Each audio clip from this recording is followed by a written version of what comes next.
오늘 읽은 말씀에 근거해서 에베소서 강의 5번째 시간으로 성도의 특권이라고 하는 제목으로 말씀드리겠습니다. 에베소 3장 1절부터 13절을 우리가 이해를 하는 데는 두 가지가 우리에게 필요합니다. 하나는 바울의 회심 사건입니다. 바울이 회심한 그 내용을 이해하는 것이 중요하고, 또 두 번째는 바울이 이 회심 사건에 대해서 본인이 어떻게 이해하고 있는가 라고 하는 부분에 대해서 우리가 생각을 해보면 오늘 3장 1절부터 13절까지의 말씀이 아주 분명하게 이해가 될 수 있습니다. 그러면 먼저 사도행전 9장에 나오는 바울의 회심 사건부터 한번 생각을 해보죠. 그 당시에 그의 이름은 사울이었습니다. 사울이었죠. 그는 대제사장들에게서 공문을 받았습니다. 그 공문의 내용이 뭘까요? 예수 믿는 사람들을 잡아서 예루살렘으로 데려오라 라고 하는 그 공문이었습니다. 그리고 그 공문을 가지고 다메섹에 있는 여러 회당들로 가서 이것을 전달하려고 그렇게 가고 있습니다. 아주 의기양양하게 그렇게 가고 있습니다. 다른 사람들과 함께 가고 있죠. 근데 다메섹에 가까웠을 그 무렵에 하늘로부터 아주 밝은 빛이 비칩니다. 정오쯤 되었는데 이 해보다도 더 밝은 빛 앞에 사울이 꼬꾸라집니다. 그리고 소리가 들립니다. 사울아 사울아 내가 어찌하여 나를 핍박하느냐 라고 하는 말을 듣습니다. 그러자 사울이 주여 누구십니까? 라고 묻죠. 그러자 이런 소리가 들립니다. 나는 내가 핍박하는 예수라. 너는 일어나 시내로 들어가라. 내가 앞으로 행할 것을 내게 이를 자가 있다 라고 그렇게 이야기를 해줍니다. 사울은 눈은 떴지만은 보지 못하고 사람들의 손에 이끌려서 다메섹으로 들어갑니다. 다메섹을 향해 갈 때 그 의기양양했던 그런 사울의 모습과는 아주 다릅니다. 다른 사람들의 손에 이끌려서 눈은 떴지만은 앞을 보지 못하는 그와 같은 상태로 들어갑니다. 그런 다메섹에 들어가서 사흘 동안 보지 못하고 먹지 못하고 마시지 못한 채로 그렇게 삽니다. 이 사울에게 이 경험은 아주 충격이었을 것입니다. 자기가 했던 일이 뭘까요? 예수 믿는 사람들을 붙잡아다가 핍박하는 그것이 자기가 하던 일이었습니다. 그리고 이렇게 자기가 행하면서는 내가 이렇게 행동하는 그것을 하나님께서 참 기뻐하실 것이다 라고 하는 확신이 그에게는 있었습니다. 근데 다메섹으로 가던 도중에 부활하신 주님을 만나게 됐고, 자기가 하는 그 일이 하나님께서 펼치시는 이와 같은 놀라운 구원 사건을 아주 방해하는 것이었다라고 하는 것을 그도 깨닫게 됩니다. 3일 동안을 보지도 못하고 먹지도 못하고 마시지 못한 채 그는 아주 심각한 인생의 고민에 빠져 있었습니다. 그럴 때 주님께서 아나니아라고 하는 선지자에게 사울에 대해서 말씀해 줍니다. 그리고 사울에게 가서 사울이 앞으로 어떻게 살아야 할지를 네가 안수를 하고 또 그에게 말해주라 라고 하는 이야기를 합니다. 그러자 아나니아가 이렇게 말합니다. 주님께 이 사울이 행한 악한 행동에 대해서 저는 들어서 잘 알고 있습니다. 사울이 이와 같은 사람입니다 라고 그렇게 주님께 아뢰입니다. 그때 주님께서 이렇게 말합니다. 이 사람은 내 이름을 이방인과 임금들과 이스라엘 자손들에게 전하기 위하여 택한 나의 그릇이다. 그가 내 이름을 위하여 얼마나 고난을 받아야 할 것을 내가 그에게 보이리라. 그는 바로 내 택한 그릇이다. 근데 무엇을 위해서? 이방인에게 복음 전하도록 내가 선택한 택한 그릇이다 라고 이야기를 합니다. 그러면서 그 복음을 전하는 과정 속에 그가 많은 고난을 받아야 할 것을 내가 보여줄 거다라고 그렇게 이야기를 합니다. 아나니아가 가서 사울에게 형제라고 부르며 그에게 가서 안수하였을 때 그의 눈에서 비늘 같은 것이 벗겨지면서 그는 비로소 보게 되죠. 성도를 핍박하던 일에 그렇게 앞장섰던 사울을 부활하신 주님께서 부르셔서 이방인의 사도로 세우셨습니다. 이방인의 사도로 세우셨다. 이 이방인의 사도로 세웠다라고 이야기하는 것은 굉장한 의미가 있습니다. 그 당시 유대인들은 어떤 생각을 가지고 있었냐 하면 메시아가 이 땅에 왔을 때 그 메시아는 전적으로 유대인들을 위한 메시아다라고 하는 생각을 가지고 있었습니다. 그리고 이방인에게 그 메시아의 어떤 은총이 주어지려고 한다면 그 이방인은 반드시 유대인이 되어야 된다. 유대인이 되고 나서야 그 메시아를 통해서 누리게 될 그와 같은 많은 은총들을 누릴 수 있다라고 하는 것이 유대인들이 가지고 있었던 생각입니다. 그리고 예수님께서 그리스도로 오셔서 하나님 나라에 대해서 증거하시고 또 예수 그리스도께서 죽으시고 부활하신 이와 같은 놀라운 구원의 사건을 펼치시고 나서도 유대인 기독교인들에게는 여전히 이 생각이 아주 강하게 있었습니다. 이방인들의 경우에는 유대교로 개종하지 않으면 예수 그리스도를 믿어서 바로 구원받을 수는 없다라고 하는 생각이 굉장히 강했습니다. 우리가 사도행전을 보면 베드로와 같은 사도의 경우에도 예수 그리스도의 복음을 이방인들에게 그냥 쉽게 가서 전하지 않습니다. 이방인들과는 상종하지 말아야 된다는 생각이 그에게도 여전히 있었던 거죠. 우리가 고넬료 집에 가는 그 베드로의 모습을 보면 너무나도 분명하게 유대인 기독교인들이 가지고 있었던 생각이 뭔지를 잘 알 수 있습니다. 근데 예수님께서 부활하신 주님께서 사울에게 나타나셔서 이제 그가 바울이 되죠. 바울에게 주신 그 복음이 뭘까요? 그 이방인에게 전하라고 주신 그리스도의 복음이 무엇이냐면 유대인이 되지 않아도 할례를 받지 않아도 율법을 지키지 않아도 그러니까 유대인이 되지 않아도 라고 하는 말을 설명해 주는 그 표현이 바로 할례를 받지 않아도 율법을 지키지 않아도 예수를 믿기만 하면 구원받는다 라고 하는 그 메시지를 전하게 하셨습니다. 이방인, 유대인 되지 않아도 예수를 믿기만 하면 구원받는다 라고 하는 그 메시지를 전하게 하셨습니다. 이것이 바로 예수님께서 이방인의 사도로 바울을 부르시고 그에게 맡기셨던 복음이라 할 수 있습니다. 이 복음에 대해서 이러한 복음 전하는 것에 대해서 유대인들은 굉장히 불편했을 뿐만 아니라 예루살렘에 있었던 유대인 기독교인들 중에서도 극단적인 사람들은 이 바울의 이와 같은 이 복음 전파에 대해서 굉장히 못마땅해야 하는 것이 사도행전에 아주 분명하게 드러나고 있습니다. 그러니까 어떨까요? 유대인들로부터도 바울은 핍박을 받고 또 어떨까요? 유대인 기독교인들로부터도 바울은 핍박을 받아야 되는 그와 같은 형편에서 그가 복음을 전하게 됐습니다. 그러니까 이와 같은 이방인에게 복음 전하는 것이 얼마나 큰 고난이 따를 것에 대해서 예수님께서는 말씀해 주십니다. 이것이 이제 바울의 회심 사건이죠. 근데 이 바울의 그 예수님을 만남으로 뭐 개종했다고도 할 수 있고 회심했다고도 할 수 있는 이 사건에 대해서 바울은 무엇이라고 설명하느냐 하면 로마서 1장 14절에 보면 이렇게 설명합니다. 헬라인이나 야만인이나 지혜 있는 자나 어리석은 자에게 다 내가 빚진 자다라고 그렇게 이야기합니다. 이방인을 묘사하는 그 표현들이 등장합니다. 헬라인이나 야만인이나 지혜 있는 자나 어리석은 모든 이방인에게 다 내가 빚진 자다라고 하는 이야기를 하고 있습니다.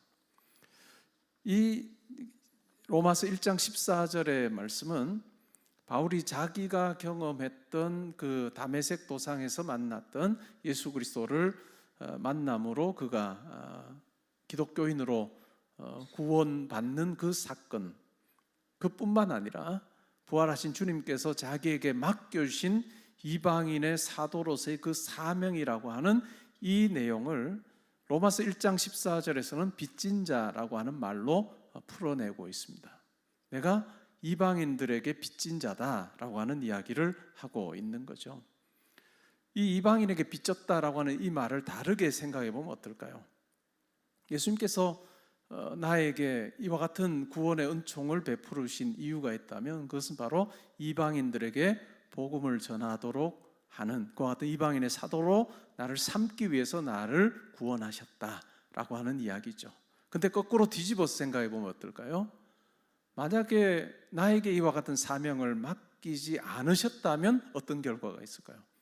바울은 그냥 핍박자로 살았을 것입니다.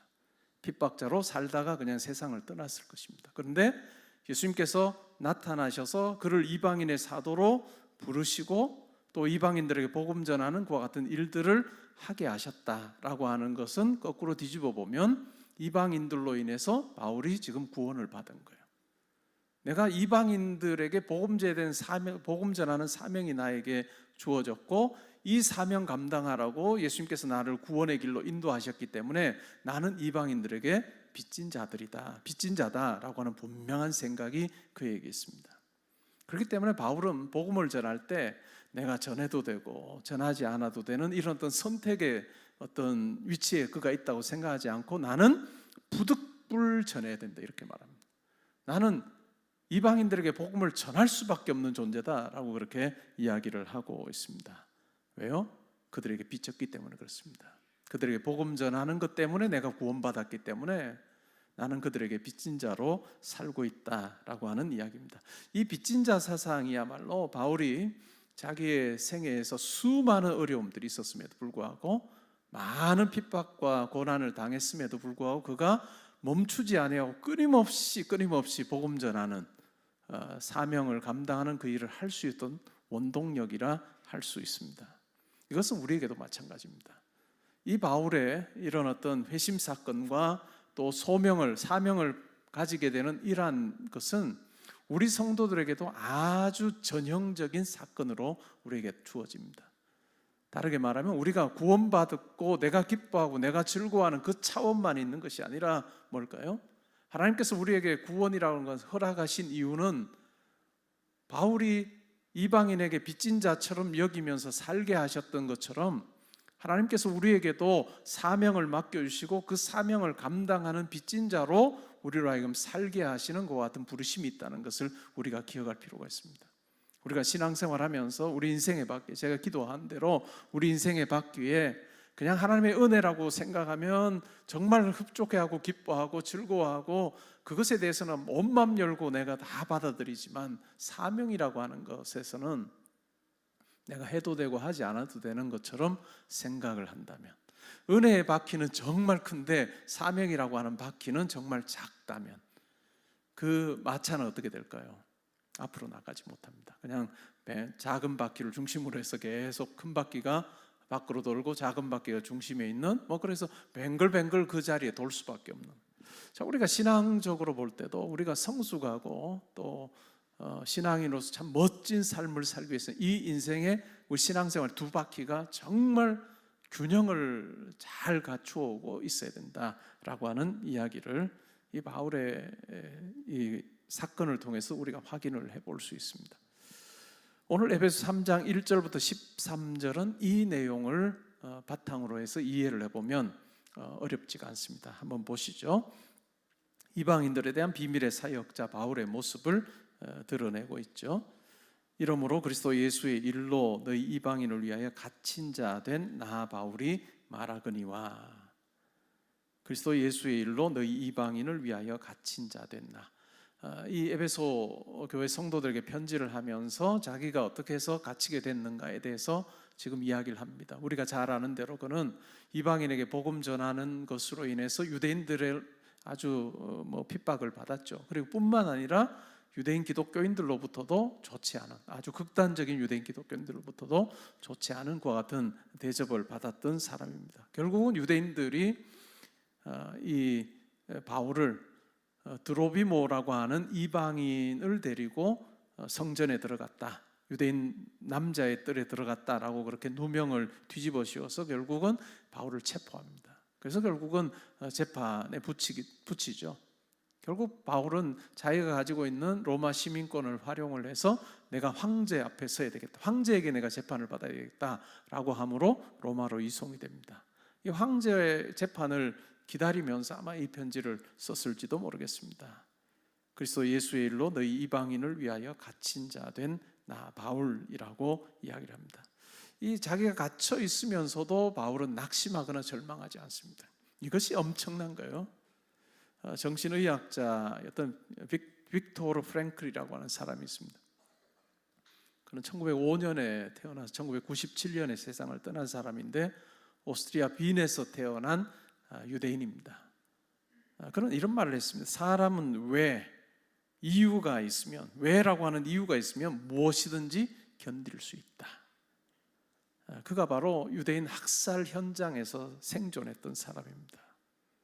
왜라고 하는 것이 있어요. 내가 지금 내가 당하는 고난이 왜, 그리고 내가 지금 달려가는 그 어떤 길이 무엇 때문인지를 자기가 알면 무엇이든지 견딜 수 있다라고 하는 말을 했습니다. 바울은 믿음 때문에 지금 고통을 견뎌내고 있습니다. 예수님께서 자기에게 주신 그 소명, 자기에게 맡기신 그 사명 때문에 그는 옥에 갇혀 있으면서도 갇혀 있지 않은 많은 성도들을 향해서 그는 구원의 놀라운 하나님의 비밀의 경륜에 대해서 그는 담대하게 적고 있습니다. 그렇게 할 수 있는 게 뭘까요? 자기 인생이 바로 하나님의 손에 있다라고 하는 확신이 있었기 때문에 그는 담대하게 그렇게 이야기를 하고 있습니다. 그럼 2절에 보면 이런 이야기를 합니다. 너희를 위하여 내게 주신 하나님의 그 은혜의 경륜. 이 부분이 바로 로마서 1장 14절하고 연결이 됩니다. 빚진 자 사상이에요. 너희를 위하여 내게 주신 하나님의 그 은혜의 경륜이다. 내가 구원받은 것은 바로 이방인인 너희에게 복음을 전하기 위한 하나님의 놀라운 계획이 있어서 가능한 것이다 라고 하는 이야기를 하고 있습니다. 2절이 바로 이 자기에게 일어난 그 구원 사건과 이 빚진 자 사상을 딱 연결해서 2절에서 이야기합니다. 3절에 보시면 곧 계시로 내게 비밀을 알게 하신 것은 내가 먼저 간단히 기록함과 같으니 4절에 보시면 그것을 읽으면 내가 그리스도의 비밀을 깨달은 것을 너희가 알 수 있으리라.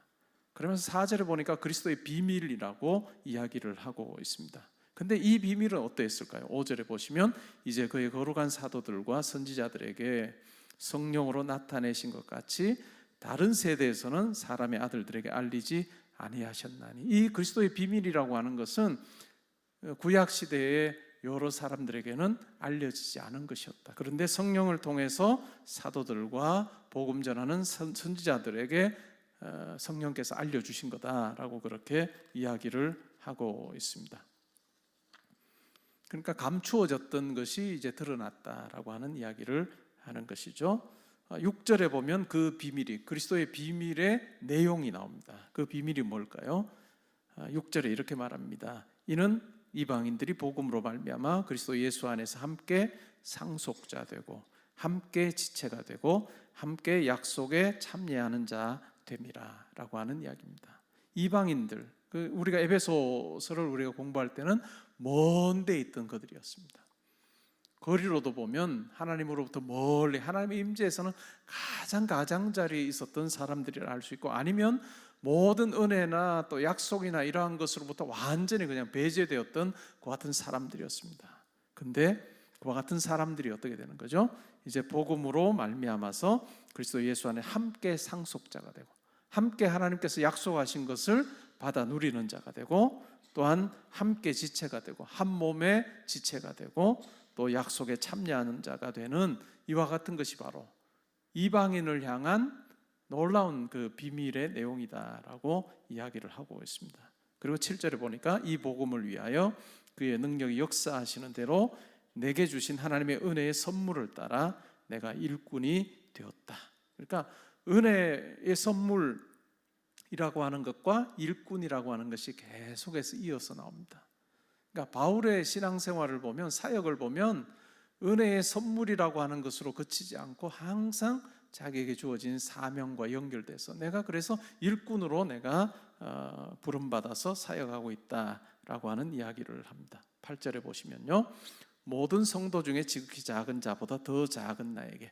이 표현이 바울의 편지에서 꽤 한 번은 아니라 꽤 등장해요. 왜 바울은 이렇게 생각할까요? 모든 성도 중에 지극히 작은 자보다 더 작은 나에게. 바울이 이렇게 이야기하는 이유가 뭘까요? 바울은 그는 핍박자로 살았습니다. 예수 믿는 자를 잡아서 죽이기도 하고 또 핍박하는 그 일에 누구보다도 앞장섰던 사람이었습니다. 그러한 자기를 예수 그리스도께서 불러주셨기 때문에 그는 항상 이렇게 표현합니다. 모든 성도 중에서 지극히 작은 자보다 더 작은 나에게 이 은혜를 주신 것은 측량할 수 없는 그리스도의 풍성함을 이방인에게 전하도록 하기 원하시는 그와 같은 뜻이 있다라고 그렇게 이야기를 하고 있습니다. 이런 어떤 자기에 대한 인식이라고 하는 것은 하나님께서 많은 은혜를 부어주셔도 바울은 자고하는 자로 살지 않을 수 있었던, 어찌 보면 하나님의 안전장치라고도 생각해 볼 수 있습니다. 우리의 경우에도 마찬가지예요. 때로는 우리가 하나님 앞에서 때로는 넘어지기도 하고 쓰러지기도 했던 그것이 우리로 하여금 자고하지 않게 하는 하나님의 안전장치일 수 있습니다. 바울에게는 바로 이것이었죠. 핍박자로 살았던 자기를 예수 그리스도께서 불러주신 그것이 얼마나 감사했던지, 모든 성도 중에서 지극히 작은 자보다 더 작은 나라고 하는 생각을 가지고 그는 하나님 앞에서 봉사하고 섬기는 거죠. 그러니까 하나님께서 아무리 많은 능력을 그를 통해서 보여주셔도, 베풀어 주셔도 그의 마음속에는 항상 이게 있는 거예요. 우리 성도에게도 이게 참 중요한 거예요. 우리가 높아지지 아니하는 것 중요합니다. 높아지지 아니하고 하나님의 은혜 앞에 납작 엎드리는 자가 될 때, 정말 하나님께서 우리를 통해서 아무리 놀라운 역사를 이루신다 할지라도 우리가 그 은혜 앞에 항상 낮은 자로, 겸손한 자로 우리가 살 수 있게 되는 거죠. 여러분에게 주어진 안전장치, 그게 뭔지 한번 생각해 보세요. 우리 각자에게 다 있을 거예요. 각자에게 다 있는데 때로는 그 안전장치를 붙잡는 것이 여러분의 삶이 흔들리지 않고 더 든든할 수 있다는 것을 여러분 한번 생각해 보시면 좋을 것 같습니다. 9절에 보시면요, 영원부터 만물을 창조하신 하나님 속에 감추어졌던 비밀의 경륜이 어떠한 것을 드러내게 하려 하심이라. 이방인이 하나님의 자녀가 되고 또 함께 상속자가 되고 함께 지체가 되고 함께 약속을 받는 자가 되게 하신 이것은 영원부터 만물을 창조한 하나님 속에 감추어졌던 비밀이라는 거죠. 그리고 그것이 예수 그리스도를 통해서 드러났고, 그와 같은 비밀의 경륜을 전하는 사역자로 하나님께서 자기를 세워주셨다, 나를 일꾼 삼으셨다라고 하는 그 감격이 바울에게는 얼마나 큰지 몰라요. 10절에 보시면 이는 이제 교회로 말미암아 하늘에 있는 통치자들과 권세들에게 하나님의 각종 지혜를 알게 하려 하심이다. 교회 가운데 일어난 이와 같은 이방인들도 하나님 구원 백성이 되고 하나님의 자녀가 되는 이 놀라운 하나님의 이 비밀이 그냥 땅에서만 보이는 것이 아니라 어떻다는 거죠? 하늘에 있는 통치자들과 권세들에게. 이것은 뭐 하나님의 어떤 선한 천사들일 수도 있고 아니면 하나님의 구원 계획을 방해하는 뭐 악한 존재들일 수도 있지만, 다 통틀어서 뭘까요? 이것이 땅에서만 드러나는 것이 아니라 하늘에 있는 존재들에게도 알려지는, 그래서 이와 같이 이방인이 하나님의 자녀 된다는 이 놀라운, 도무지 정말 우리가 생각할 수도 없었던 것과 같은 이 비밀의 경륜이 온 우주의 모든 존재에게 다 알게 되는 그런 알리시는 하나님의 놀라운 역사가 있다 하는 이야기랍니다. 바울이 지금 이 교회라고 하는 존재를 이야기하는 것은 정말 시시하게 묘사하는 게 아니에요. 하늘의 영적인 존재들도 이 놀라운 이야기를 들었을 때 깜짝 놀랐을 수밖에 없는 그런 하나님의 비밀의 경륜, 그것이 지금 이 땅에서 지금 펼쳐지고 있고 그 대상이 바로 여러분이다라고 하는 그 이야기를 지금 해주고 있는 거죠. 11절에 보시면 곧 영원하신, 영원부터 우리 주 그리스도 예수 안에서 예정하신 뜻대로 하신 것이다. 그리고 12절에 보면 그러면 성도에게 주어진 특권이 뭔가라고 하는 부분에 대해서 이야기합니다. 우리가 그 안에서 그를 믿음으로 말미암아 담대함과 확신을 가지고 하나님께 나아감을 얻었느니라. 하나님과 멀리 떨어져 있었던 이방인들이 이제는 예수 그리스도를 통해서 그를 믿음으로 말미암아서 담대함과 확신을 가지고 하나님께 나아감을 얻게 되는 이것이 있다. 우리가 히브리서 4장 16절에 보면 그러므로 때를 따라 돕는 은혜를 얻기 위하여 은혜의 보좌 앞에 담대히 나아갈지니라 라고 그렇게 이 히브리서 저자가 이야기하는 것과 맥을 같이 합니다. 우리가 하나님께 나아갈 수 있고 하나님께 기도할 수 있고 하나님께 예배할 수 있는 그 특권이 무엇으로부터 주어지느냐라고 하는 것을 보면 너무나도 명백한 거죠. 예수 그리스도 안에서 우리를 하나님 자녀 삼으시기 원하시는, 함께 상속자 삼으시고 함께 한 몸의 지체 삼으시고 함께 우리로 하여금 약속을 누리는 자 되게 하시는 그 하나님의 놀라운 일. 그래서 영적인 존재들도 깜짝 놀라게 할 그와 같은 특권을 우리에게 주셔서 이제는 우리가 아버지 앞에 담대히 나아갈 수 있게 하셨다라고 하는 이야기를 바울 사도는 아주 영광스럽게 그렇게 이야기를 하고 있습니다. 13절에 보면요, 그러므로 너희에게 구하노니 너희를 위한 나의 여러 환난에 대하여 낙심하지 말라. 이는 너희의 영광이다. 내 고난을 통해서 이방인들이 이와 같은 그리스도 안에서 이 비밀을 누리게 되고, 또 창세전부터 감추어졌던, 작정하셨지만 오랫동안 감추어졌던 이와 같은 놀라운 구원의 경륜을 맛보게 되는 것을 보면서 너희의 영광이다라고 그렇게 이야기를 하고 있습니다. 오늘 바울 사도의 이 놀라운 이야기를 여러분 댁으로 돌아가셔서도 다시 한번 읽어보면서 곰곰이 한 단어 한 단어 성령께서 여러분들에게 깨닫게 하시는 것을 경험하시면 좋겠습니다. 그러면서 이 이야기를 쭉 적어 내려가면서 바울은 확신 가운데 있습니다. 하나님의 손에 내가 있다. 내 삶은 하나님의 손에 있다 라고 하는 확신을 가지고 있고, 자기에게 주어진 이 구원이라고 하는 것, 이건 선물이죠. 이 선물, 독일어로 하면 가베죠. 근데 이 가베만이 아니라 다른 사람을 위하여, 이방인을 위하여서 자기가 사도가 된 이 사명, 아우프가베가 있는 이 두 가지가 그의 삶 가운데 너무나 분명하다라고 하는 것을 우리가 생각해 볼 필요가 있습니다. 우리의 한 가지 기도 제목도 마찬가지일 것입니다. 하나님의 손 안에 있고, 또한 그 한 가지 기도 제목을 우리가 기도하면서 응답해 주시는 하나님을 만남으로 우리에게 주어진 특권을 우리가 맛보는 것이죠. 하나님께 나아감으로, 또 하나님의 자녀로, 또 구원 백성으로 하나님 앞에 담대히 나아갈 수 있는 이와 같은 특권을 내가 누리고 있다, 하늘로부터의 선물을 내가 받고 있다라고 하는 것을 우리가 경험할 뿐만 아니라 이 한 가지의 기도 제목을 이루어 주시는 그 과정 속에 분명히 이 한 가지 기도 제목을 이루어 주심으로 나에게서 그치지 않고 다른 사람에게까지 흘러가게 하시는 그 하나님의 놀라운 섭리가 있다라고 하는 것을 우리가 생각해 보면 좋겠습니다. 그래서 우리가 기도원 300용사 말씀과 기도 집회, 오늘이 이제 5번째 시간이에요. 5번째 시간에 한번 고민해 보시면 좋겠습니다. 나에게 주실 선물이 무엇이고, 또 이 일을 통해서 하나님께서 다른 사람에게 흘러가게 하실 그 내용이 뭘까 한번 기도의 자리에서 고민해 보시면 바울에게 있었던 그와 같은 분명한 은혜와 사명이라고 하는 것이 한 가지 기도 제목을 가지고 하나님 앞에 나아가는 여러분들에게 아주 더 분명해지는 그런 시간이 될 것입니다.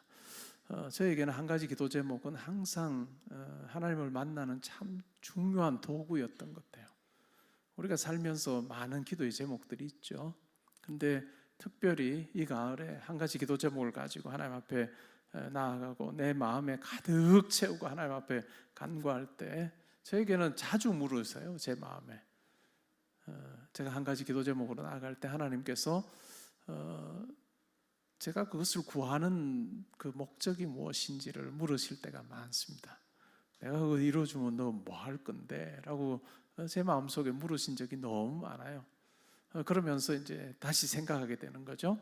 하나님께서 이 일 가운데 이렇게 응답하시면 제가 이것을 가지고 누군가를, 다른 사람을 위해서 이것을 사용할 수 있으면 좋겠습니다 라고 하는 그런 마음을 담아서 이제 기도한 적이 많습니다. 여러분 이제 5주차 하나님께서 여러분들에게 물으실 거예요. 여러분 여러 다양한 한 가지 기도 제목 아니겠어요? 근데 내가 이것 들어주면 너 그것 어떻게 사용할 건데? 라고 하시는 그 하나님의 물음 앞에 한번 잘 고민해 보시면 좋을 것 같아요. 결혼을 놓고 기도하는 우리 자매들도 있을 것이고, 또 직장을 놓고 건강을 놓고 기도하시는 분들이 있을 텐데, 그것이 그냥 나에게서 딱 머물러 있지 않게 하시고 이것이 흘러가게 해주십시오. 누군가가 다른 사람에게로 흘러가고 내 인생에 주어진 이 은혜가 다른 사람에게 흘러가는 그 과정 속에 이것이 어떤 면에서는 한 가지 기도 제목을 이루게 해주시는, 하나님께서 내게 맡기시는 사명일 수 있다 하는 부분까지 한번 고민해 보시면 여러분의 기도가 더 깊어지실 거고, 그리고 그 과정 속에 하나님을 만나는 체험들이 더 많아지리라고 생각합니다. 기도는 일방적인 하나님 앞에 막 올려드리는 것이 아니고, 길을 가면서 여러분들이 때로는 기도할 때 하나님께서 여러분 마음에 대화하시고 말을 걸어주시는 그런 경험을 하시면 좋겠습니다. 그래서 내가 막 일방적으로 하나님 앞에 아뢰고 다 듣고 나서 결제, 이게 아니고 기도의 과정부터 하나님께서 개입하셔서 여러분과 대화하시고 여러분 마음속에 아버지의 뜻을 가르쳐 주시는 그 기도, 그것을 여러분들이 느껴가시면 좋을 것 같습니다. 우리 삶 전체에 은혜 위에 사명이 올려질 때, 더군다나 그것이 빚진 자라고 하는 생각이 거기에 더해질 때 우리의 신앙생활은 아주 달라질 것입니다. 우리 교회 안에서 뭐 섬기는 분들 있잖아요. 교회에서 뭐 주차 봉사하시고 뭐 각종 섬김의 그 자리가 있습니다. 그 섬김의 자리를 빚진 자 사상 가지고 하셔야 됩니다. 빚진 자 사상 가지고 하면 들어오는 차 하나하나가 정말 고마운 거예요. 나에게 이 일하라고 하나님께서 나를 구원하셨나 보다. 그리고 정말 다른 세계에 사는 것 같은 중등부 아이들 대할 때도, 교사로 할 때도 도무지 안 듣는 것 같은 그 아이들을 듣든 안 듣든 간에 이 아이들 때문에 덕분에 내가 구원받았구나, 빚진 자다 생각하면 달라지는 거예요. 그래서 때로는 뭐 누가 싫은 소리 해도 그게 아무렇지도 않아. 왜? 난 빚진 자로 지금 내가 이 사람들을 섬길 수 있다는 것 자체가 뭐죠? 감사한 거예요. 이 사람 덕분에 내가 구원받았구나, 내가 이 일 감당하게 하시기 위해서 하나님께서 나를 구원하셨구나, 이렇게 생각하면 우리가 높아진 마음이 아니라 아주 낮아진 마음으로 섬길 수 있습니다. 우리 교회 밖의 일도 마찬가지일 것입니다. 교회 밖의 일도 여러분들이 하는 그 일이 사명일 겁니다. 가장 오랜 시간을 보내는 그 일, 그것이 여러분들에게 사명일 텐데, 그 사명 감당함의 자리도 빚진 자라고 한번 생각해보고 한번 사람들을 대해보시고 일해보시면 좀 더 다른 측면에서 아마 하실 수 있지 않을까라고 하는 생각을 합니다. 바울에게 있었던 이 은혜와 사명이라고 하는 두 바퀴가, 수레바퀴가 우리 인생에도 잘 있어서 정말 균형을 잘 이루어서 하나님께서 원하시는 쪽으로 쭉쭉 달려나가서 우리의 삶을 통해서 참 많은 사람들이 유익을 얻고 또 하나님께서 우리를 보실 때마다 흡족해 하시는, 저는 우리 신앙생활은 신나는 것이라고 생각해요. 우리 신앙생활은 신나는 거다. 왜? 하나님께서 우리에게 지혜 주시고 또 능력 주시는 것 가지고 우리가 하는 것이기 때문에 우리가 신나게 그렇게 하나님과 동행하는 삶을 사는 저와 여러분 될 수 있기를 주님의 이름으로 축복합니다. 아멘.